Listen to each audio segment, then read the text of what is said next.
Here's this, all right. Here's this simple little healing in Luke of the infirm woman.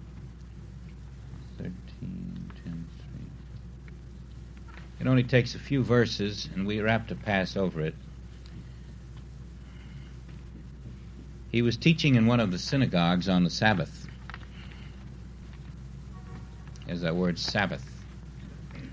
Behold, there was a woman which had a spirit of infirmity 18 years, and was bowed together, maybe it's pronounced bowed, and could in no wise lift herself up.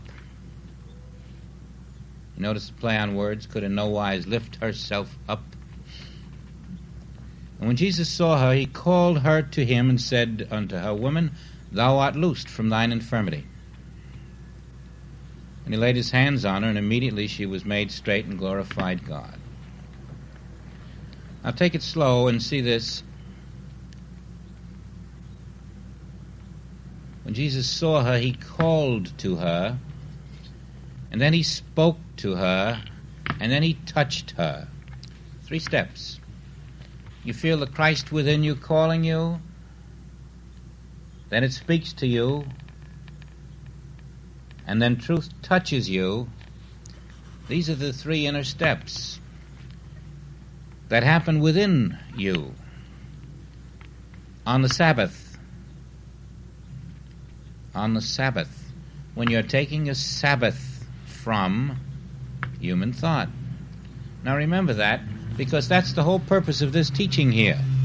To take the Sabbath, let the Christ within call you and obey it until it speaks to you and then touches you, and you see that's your peace. It's all within you. Now let's go to a more difficult healing. This one is the epileptic. The degree to which some of this has been misunderstood is that in doing a little research on it, I came across a treatise about how epilepsy is being caused by moon rays. And of course, the writer is under the influence of the moon himself.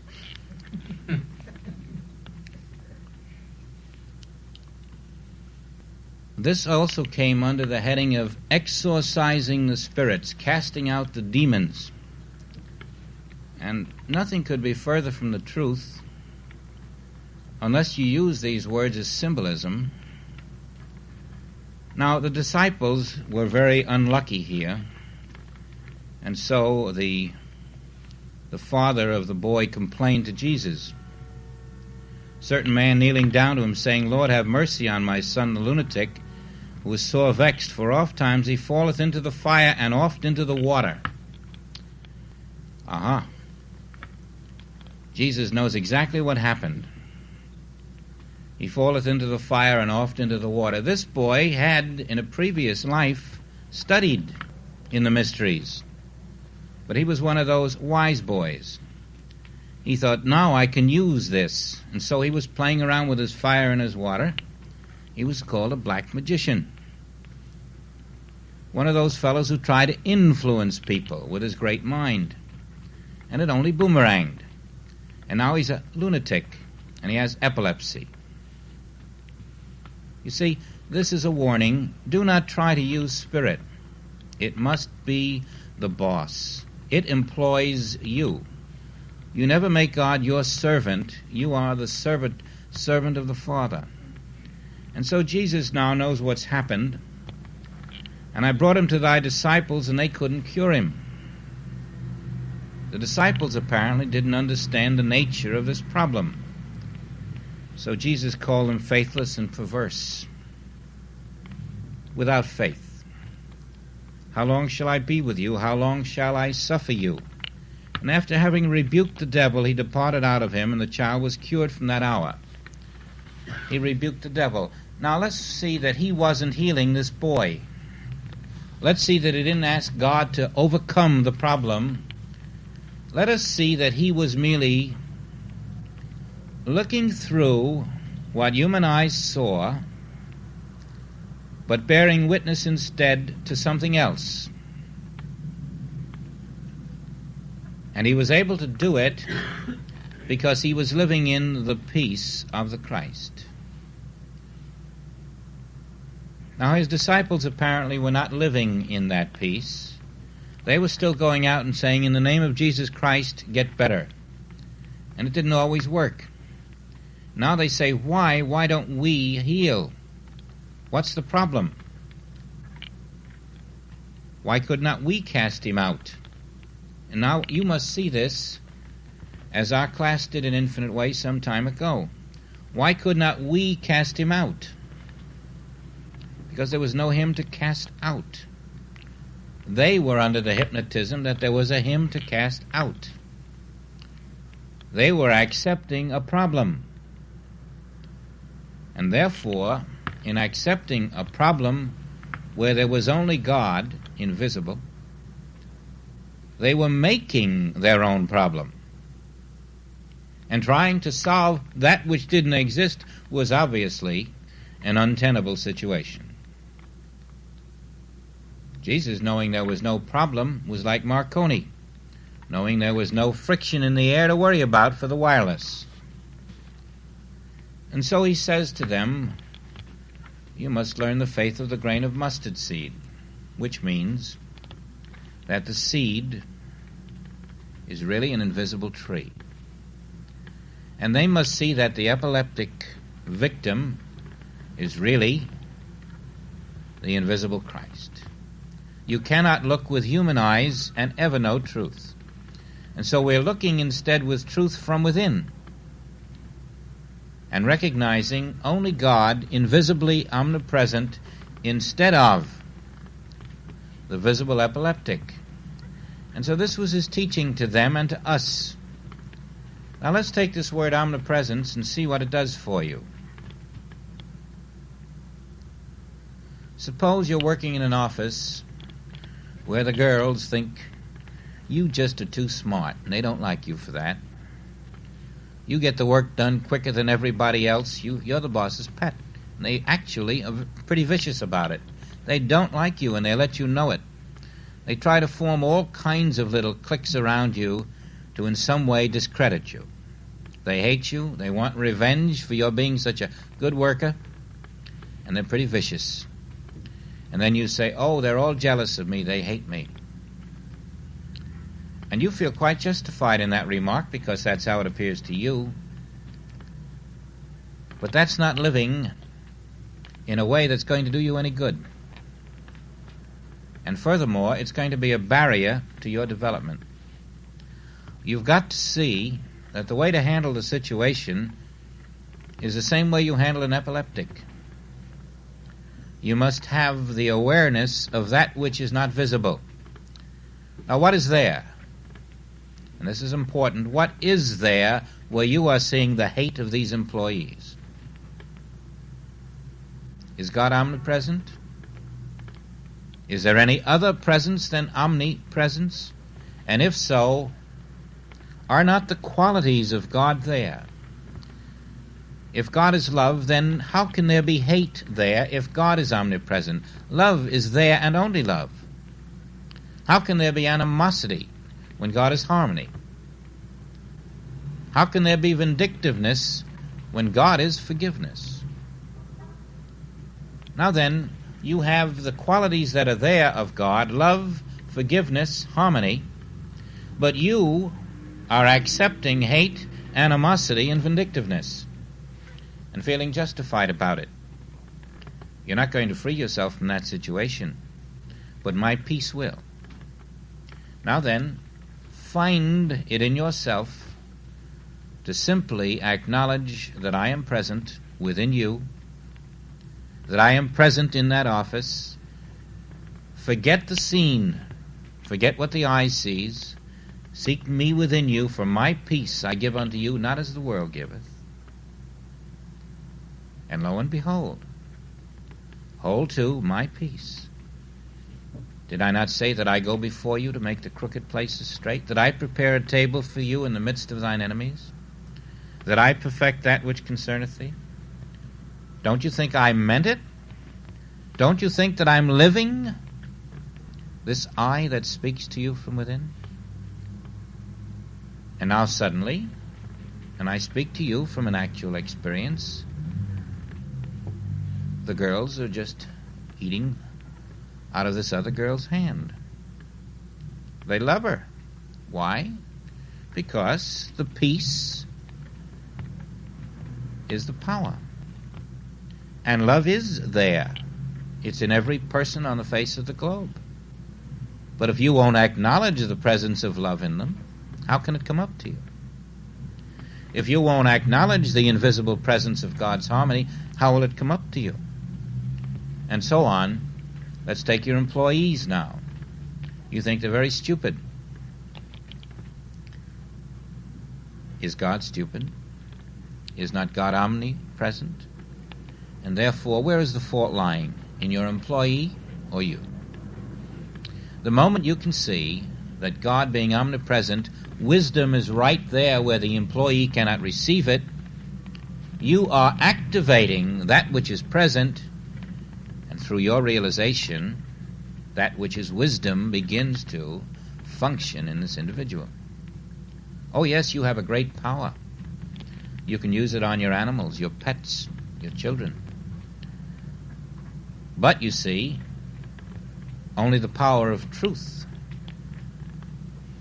You cannot in any way use this to intimidate someone or to threaten them or to hold them under. It's a liberating influence.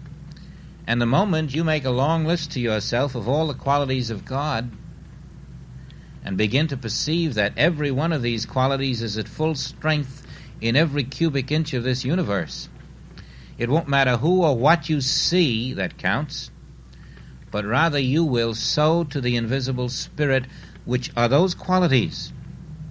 And you'll bring those qualities up from the invisible into the visible manifestation. Do you see dominion then is in you? And the meaning of I have given dominion unto man? I have planted myself in full strength throughout the universe, and man who knows this has dominion over the universe simply by knowing that I am there in my fullness. Sowing to that truth rather than to the visible, inefficient, vindictive people you think you're seeing. How you change your own universe around you. Now this is your Christ consciousness functioning you. Never let it be said then that there is a condition around you that has dominion over you. The only condition that has dominion over you is your false belief that the condition exists. Then you see you have no problems but one, to know that God is omnipresent, and only God. And that banishes 40 people in a room studying spirit and shows us that only God is present, appearing as. God invisible appearing as. God is and appears as. And that's your principle. And always the peace will take you into the principle. So you don't have to be remembering so many things. There's nothing we will ever say again that will ever change the simple principle of my peace. And my peace, you see, is the sum and summation of all the principles, so that it, being the mind and power of God, need not be reminded. You don't have to tell it what to do or how to do it or when to do it. You simply have to touch it, like this woman with an issue of blood. Just by touching the garment, which means she touched the Christ. Just touch the Christ. And instantly my peace relieved that hemophiliac condition. Always you will find this to be the case with yourself. And now please use that principle and use it consistently, without ceasing, because that's the nature of true prayer. To know the peace of God and to look out and resist no evil, because you can't resist evil and be in the peace at the same time. Now these are practical ways of life. And you may say, oh, how wonderful. And I'm going to heal myself of every problem I have. But please don't stop there. remain poor in spirit so that the real Christ message can come through. The healing is only the evidence of the invisible. It is the restoration of truth into your experience so that you can know the Father is present. And with a few of these under your belt,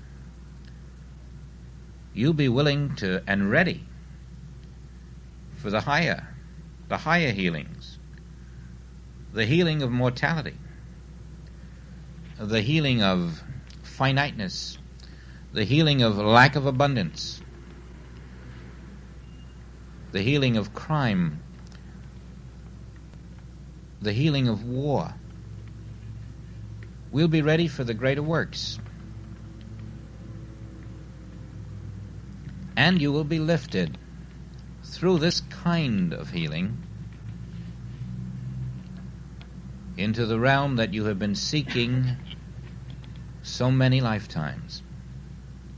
For this is now that era when the soul realm does take us and teach us that which the Father created in the first chapter of Genesis. We're all being prepared just for that, to rest in our true self and to find the body of light, the body of spirit, which knows no need for healing. Now, when Jesus healed this epileptic, this so-called lunatic boy, it is important to see that what he did was to recognize the Christ peace within himself, and this lifted the boy into a new consciousness, in which there are no diseases to be healed. And as you touch the peace of the Christ within you, you're lifted into this new consciousness in which there are no problems to be solved. There are no problems to be solved in the consciousness which is brought to us by the Christ peace. And therefore, the illusion of problems is banished. We are restored to reality. We have nothing to overcome. We have no diseases to heal. Problems simply do not exist in this consciousness because this consciousness is the kingdom of God.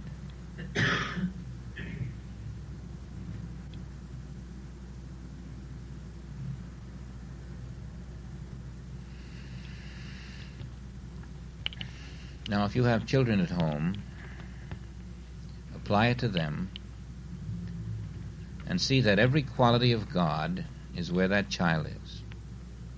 It makes no difference what the child seems to lack.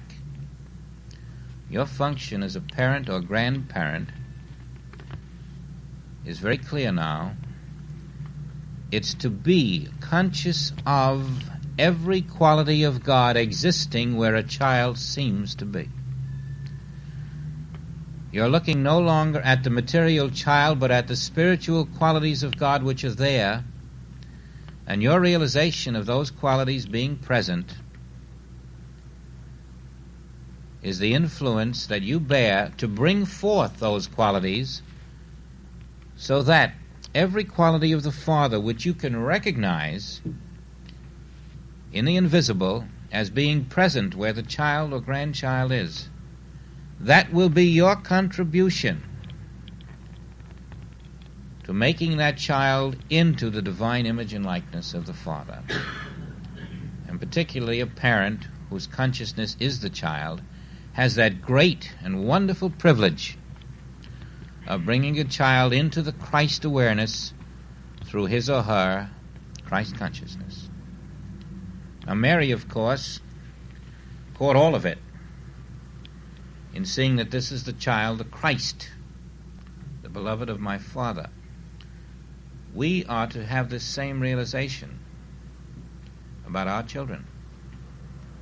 And as each one of us is able to see that the love of God is where my child is, the health of God is where my child is, the intelligence of God is where my child is, the integrity, the beauty, the joy, the capacity, the talent. Do you see your power as a parent? In simply recognizing the invisible reality that is omnipresent where the child is, and the truth you know now becomes activated, visible, manifest, a living truth, and this is what you give your children. We haven't known this, you know. We simply haven't known it. And it only comes out as we live in the very way that Jesus was trying to get us to live. He was trying to get us to live by this innerness, this inner communion. And in this inner communion, the Spirit feeds you the truth you need at the moment. I'd like to tell you something, and it may seem to us that Jesus may have failed, you know. After all, he did come to earth to teach us these things, but we didn't seem to learn them. There's another level of this truth that will come to you in time, and it's this, that he was actually on earth teaching those who were invisible, living in spirit, and those who are about to be initiated into spirit, as well as those who were visible and not in spirit. And his teaching was received by many, so that they could take it with them where they went, and it is they, too, who are teaching you and me right now. You see, there was no failure. It was a teaching to someone other than you and me. Now, this is a level of the Christ consciousness we aren't yet aware of. But these who have attained are those who have already received his teaching, and now from another plane are also teaching us.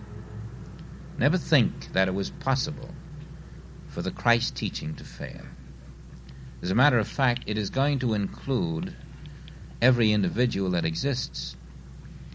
But those of us who are learning the Christ message now are merely being spared additional years of pain, suffering, and frustration, which are totally unnecessary when you are able to accept the simple authority of his teaching and not try to select those parts of it that you feel are pleasant and avoid those that you feel require a little extra effort.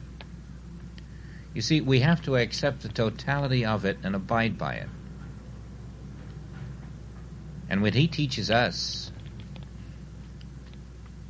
that this is a spiritual universe, and you continue to live in the belief that there is matter, well, you see, you're in that separation from reality. You're living in matter, but spirit is the only reality. And that puts you outside the ball game.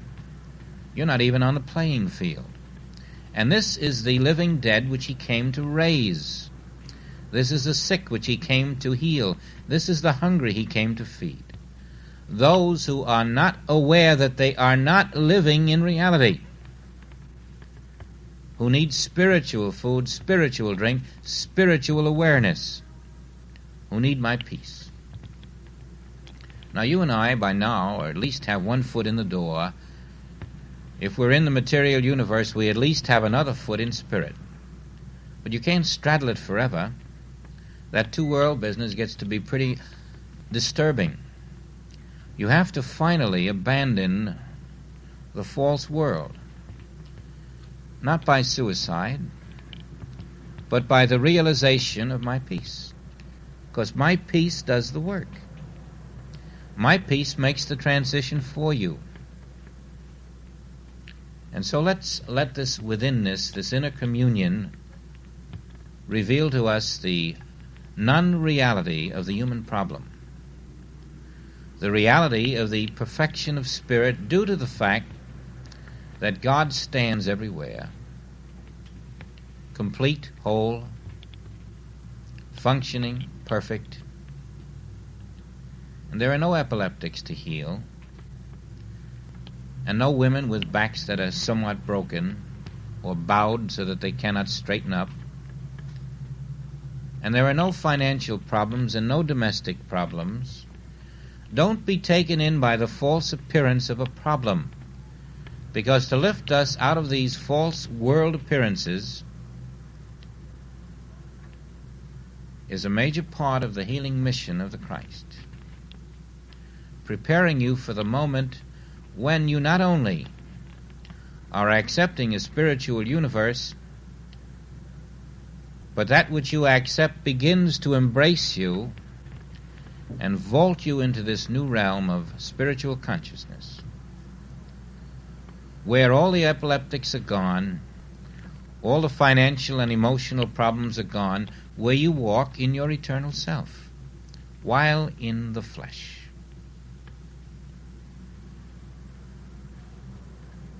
You see how there's a yielding, a surrendering, a willingness to let this peace take you? It's not a you doing anything. There's that surrender. There's that ability to let go. And mark these words, until you learn to let go, you will not find my peace. As long as you think you are going to solve something, my peace will not lift you. You must be willing to cut every human tie and not seek human aid. Seek the Christ peace wherever you can find it. And the Christ peace will not only heal you now, but eternally. One more thing tonight, perhaps, is another way of meditation which I think is very good. If you have trouble being silent, with many thoughts pounding at you, please don't try to take a knife and cut those thoughts out. They're not going to harm you in the least. As a matter of fact, there's a way of sliding behind these thoughts, which you must practice, which is very effective and brings you into my peace. Now perhaps we call it, I'm going to call it surfboarding, because it's kind of like riding the waves on a surfboard. If you've seen movies of the real professionals,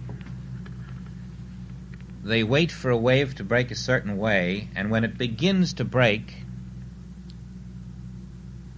they sort of follow that breaking of the wave, and then at a certain point, when it has spent itself, they slide in behind it before the next wave breaks and slide right through, and you see, they miss the waves. It's a very tricky technique, and only the top ones can do it, and even they sometimes are catapulted over. But when they find that inner valley between the waves, and they're quite high, 50, 60, 70 feet, they're able to go right skimming through. Now then, we can do that with mental thoughts, with waves of thought, and it would go something like this. You're trying to meditate, and here comes a thought. You're not trying for this thought. In fact, you wish it weren't there. And your normal impulse is to say, get away now, get away. But forget that. Let's go surfboarding. Let the thought come, and here it is now. You're waiting for a bus. There comes the bus. You get on the bus, and you sit down in the bus. You don't know why in the world you're thinking of this thing when you're trying to meditate, but there it is. It just pops in. Well, let it. Take a little ride on the bus. Now watch. Suddenly, this thought is going to just spin itself out, and there's a moment when the thought is done. Now that's the end of that thought wave. Wait for that end of the thought wave. Let it spin itself out, and then slide right in behind it before the next thought comes in, and watch. You're in the peace. It deepens and deepens. And suddenly you have found the deep silence of my peace. you have surfboarded between your own thoughts. And as a result of that, you're in a state of no thought. You're actually taking no thought. And you know, you don't have to do anything more, because when you're taking no thought, you're touching the infinite. And the infinite is my peace. Then the infinite shows you reality, and the world says, look, there's a healing. There was no such thing. There was simply the absence of thought, which had projected a need for a healing that wasn't true.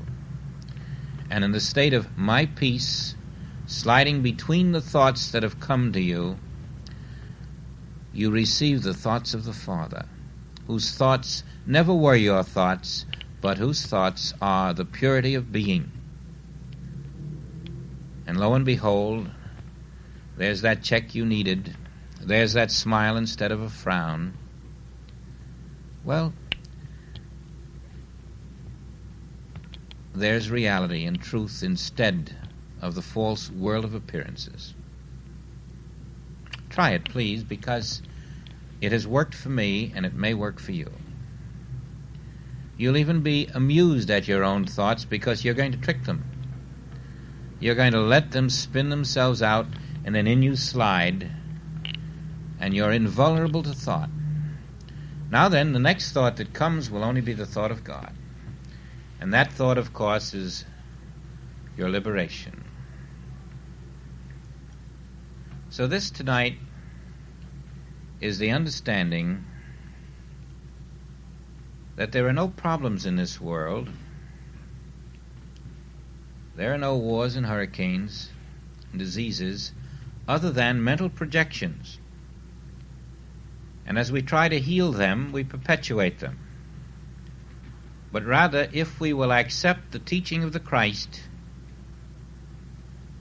peace I give unto you, my peace, not as the world giveth, give I unto you. Let not your heart be troubled, nor let it be afraid, because my peace is the power. You need no might, you need no power. My peace, the Spirit, within you is more powerful than any army of ills you may encounter. And although you may not understand how it works, the modus operandi of it, it does work. And this is something the church has finally got to learn and trust. And then you'll find every denomination will no longer be a separate denomination, because they will all have the one infinite, non-sectarian Christ.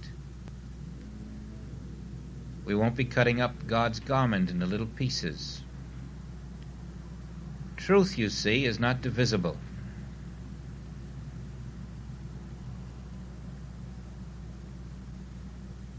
Now, we're seeing many healings these days.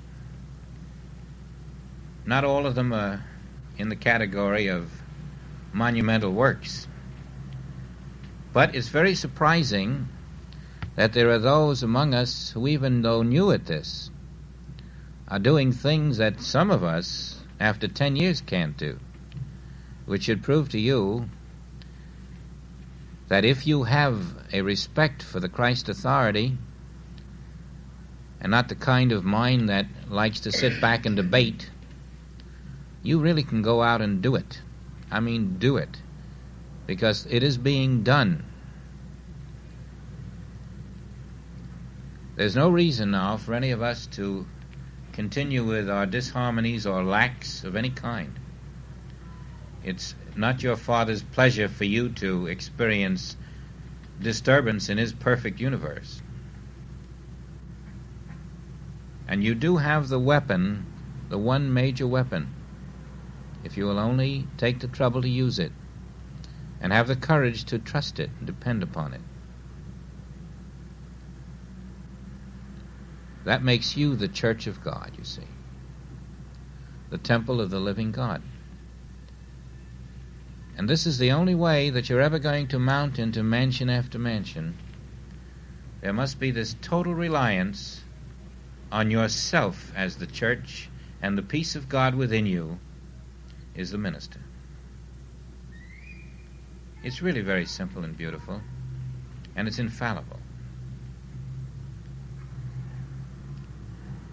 If you have time, just look over any of the healings and you'll see then our teacher never had a problem to solve, never asked God to solve a problem, and therefore was free of every material limitation that has ever been known to man. That's why there are so many different healing miracles. You can't hedge out and say, well, he couldn't do this or he couldn't do that. Everything you can think of is covered.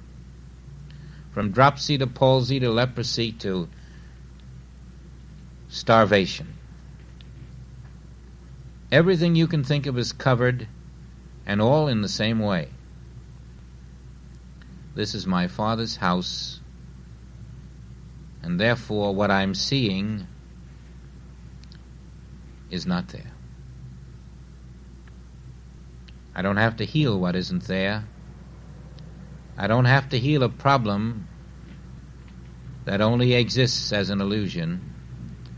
And because God alone is the power, I don't need another power to overcome any other power. Because God is the law, there's no law to a disease. And if it has no law, I don't have to overcome the law of disease. You see, you peel away veil after veil after veil, and you come down to the simplicity of his teaching. And we don't need vague and euphemistic terminologies that circumvent the issues. We can get right to the simple truth. God is where I am, God is where you are, and everything in between that is God. And live there in that realization.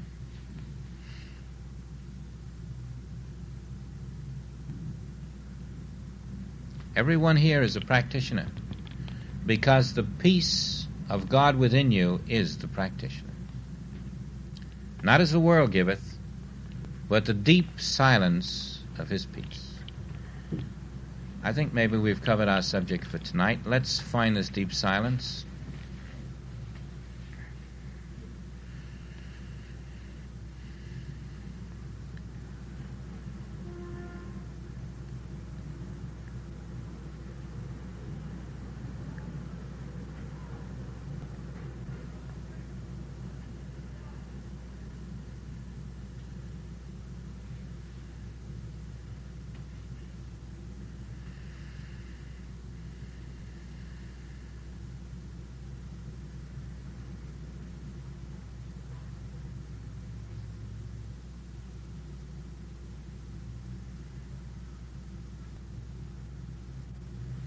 I'm very proud to tell you that we have tonight with us more healers in this little room than in many of the total denominations of churches that there are in the United States. And you can go forth and teach the ministry, especially as you continue to unsee world appearances instead of praying to heal them.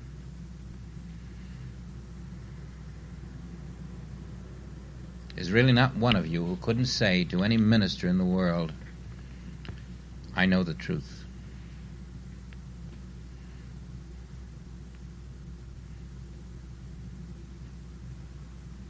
And this is only the beginning for us, because truth has a way of taking you within itself and letting you walk in the light.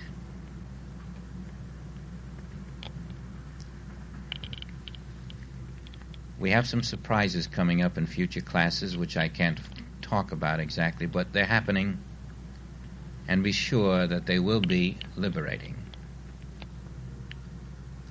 So I'll see you soon, and God bless you.